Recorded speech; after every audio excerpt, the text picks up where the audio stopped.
Hare Krishna and a very good morning, dear students. Students, today we will read the remaining exercise of the lesson The Strongest House. Lesson 9 The Strongest House इस lesson की हम बाकी बची हुई exercise आज करेंगे, ठीक है? So the next exercise on page number 53 is vocabulary and the heading of vocabulary is genders. So the topic of vocabulary is genders and we have to do the exercise related to genders से related हमको exercise करनी है इसमें, ठीक है?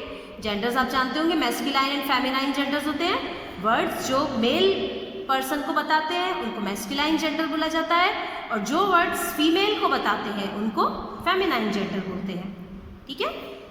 Read the following: son, king, father, man.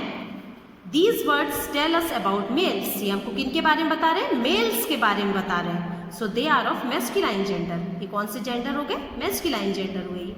Daughter, queen, mother, women. ये these words tell us about females. ये हमको फीमेल्स के बारे में बता रहे हैं। They are of feminine gender. So these words are of feminine gender, ठीक है? मैस्कुलाइन फेमिनाइन अभी आपको समझ में आया होगा। Now we do its exercise. Match the masculine words in column A with the feminine words in column B. Then write the correct word in front of each word in column A. ठीक है? आपको क्या करना है? सबसे पहले या तो आप डायरेक्टली इसमें यहाँ पर सही, जैसे ये कॉलम ए में मैस्कुलाइन वर्ड दिए हैं, कॉलम बी में फेमिनाइन वर्ड दिए हैं, आपको सही मैस्कुलाइन वर्ड के आगे फेमिनाइन वर्ड को यहाँ पर लिखना है, ठीक है? देखिए, लॉर्ड का क्या होता है? लॉर्ड का फेमिनाइन होता है lady. I am mentioning the number here, right? And the first one I am writing also. So feminine of lord is lady, LADY, lady, right? And you have to write like this. आपको यहाँ पर लिखना है, ठीक है? मैं यहाँ पर नंबर्स मेंशन कर दे रही हूँ, बट जो नंबर्स के अकॉर्डिंग जिसका जो फेमिनाइन होगा वो आप यहाँ पर उसके आगे लिखेंगे। जैसे लॉर्ड का लेडी होता है, ठीक है? जैसे मैंने यहाँ पर 1 नंबर मेंशन करा। उसके बाद हीरो, हीरो का क्या होगा? जल्दी बताइए सब लोग। हीरोइन, ठीक है? और हीरोइन वर्ड आप यहाँ पर लिखेंगे यहाँ पर, ठीक है? Sir, third is sir. Sir का क्या होता है? Madam. Third answer is madam. Fourth one is king. King का फेमिनाइन होता है क्वीन। किंग मीन्स राजा, क्वीन मीन्स रानी। शेफर्ड, शेफर्ड होता है गडरिया, जो भेड़ों को चराता है ना, he is called shepherd. And shepherd का होगा shepherdess. This is fifth answer, okay? Sixth one is giant. Giant means राक्षस एंड जाइंटेस मीन्स राक्षसी। This is sixth answer. God, Devi, God means भगवान एंड गॉडेस, इसका feminine होगा goddess means Devi. So this is seventh answer. So write all these feminine genders in front of these, opposite to this masculine gender here in the blanks. ठीक है? Now let us understand the next exercise, which is on page number 54. That is creative writing. And in this exercise, we have to do paragraph writing.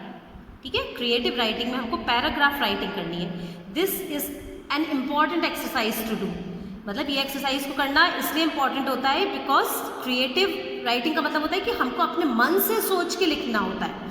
जब तक हम लोग किसी भी चीज़ में से कॉपी करते रहेंगे तो उस टाइम तक हमारा ब्रेन वर्क नहीं करता है, ठीक है? जब आप किसी भी चीज़ के बारे में सोचते हैं तो आपका दिमाग काम करना शुरू करता है। कि मान लीजिए आपको किसी भी चीज़ के बारे में बोला गया कि आप इस क्लासरूम के बारे में कुछ लिखिए या अपने घर के बारे में कुछ पॉइंट्स लिखिए, तो आप सोचते हैं ना, सोच के लिखते हैं। तो इससे आपका ब्रेन, जब आप सोचते हैं ना, तो आपकी इससे थिंकिंग स्किल्स बढ़ती हैं और आपका ब्रेन उतना ही शार्प होता जाता है। So it is very necessary to do this type of work, creative writing, ठीक है? चलिए, इसमें क्या दिया हुआ है यहाँ पर? Read the following passage. हम इस पैसेज को पढ़ेंगे। This is a wooden house. ये एक लकड़ी का बना हुआ घर है। वुडन मीन्स, वुड मीन्स लकड़ी का बना, देख रहे होंगे आप लोग यहाँ पर लकड़ी का बना हुआ है ये। It has slanting roofs. Slanting means ऐसी तिरछी इसकी रूफ्स, छतें हैं। It has 2 windows and 1 door. इसमें 2 विंडोज है एंड 1 डोर है। There are many trees around the house. There are many trees, घर के चारों तरफ काफी ट्रीज बने हुए हैं। There is a river flowing in front of the house. और यहाँ घर के सामने में एक रिवर यहाँ पर बह रही है, ठीक है? यार ये रिवर होगी यहाँ पर ही कहीं, ठीक है? Yes, this is river.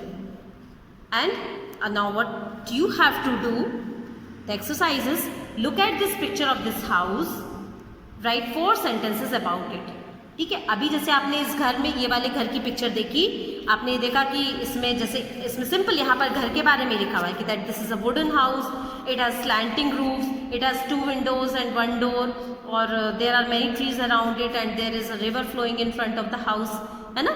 तो ये हमने इसको पिक्चर को देख के ही आपको ये सब लिखना है, ठीक है। तो ये वाला जो एक्सरसाइज है ना, इसमें भी आपको क्या करना है, आपको इस घर का पिक्चर देखना है, and you have to write how many sentences, 4 sentences. You have to write 4 sentences by looking at the picture. आप कुछ भी लिख सकते हैं कि birds are flying, अपने मन से आपको सोच के 4 sentences यहाँ पर आपको लिखने हैं, और ये वर्क आपको करना है, जरूर से करना है, मैं नहीं करवा रही हूँ, आपको ही करना है, and you must have to do this work, ठीक है।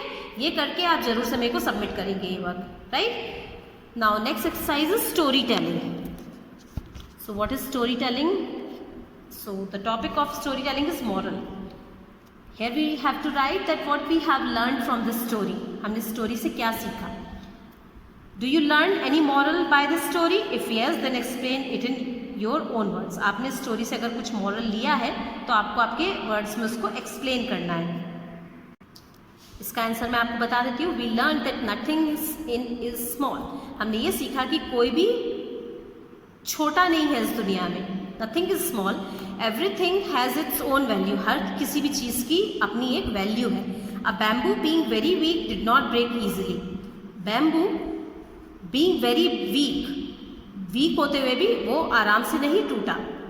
Just like this, we should never underestimate the weak people. इसी तरह से हमको कभी भी जो weak people होते हैं, कमज़ोर लोग होते हैं, उनको कभी भी underestimate करना मतलब उनको कम नहीं आंकना चाहिए. ये नहीं समझना चाहिए कि वो कुछ भी नहीं कर सकते, ठीक है. They can do everything, but हमेशा हमारी विल पे डिपेंड करना चाहिए. जब हम कुछ करना अपने मन से कुछ सोचते हैं ना करने का, जब हमारी विल पावर होती है करने की, only then we can do it, ठीक है. तो कभी भी हमको किसी भी वीक पीपल को अंडर एस्टिमेट नहीं करना चाहिए, ठीक है. तो ये तो इसमें दिया हुआ आंसर शीट में. And if you want to write anything else in your own words, then you can also write in your book. इसका जो मॉरल है वो आपको अगर कुछ और लिखना है तो आप आपकी बुक में उसको बिल्कुल लिख सकते हैं. And that will be the best thing, ठीक है. अगर आप अपने मन से लिखेंगे ना तो इट विल बी बेस्ट, ठीक है. सो आज हमने जो एक्सरसाइजेस करे हैं, आज हमने vocabulary, paragraph writing and story telling, ये 3 एक्सरसाइजेस करा. एंड तीनों एक्सरसाइजेस आपको आपकी बुक में ही सॉल्व करके मेरे को टाइम से सबमिट करना है. Okay, so that's all for today. Thank you all of you and take care.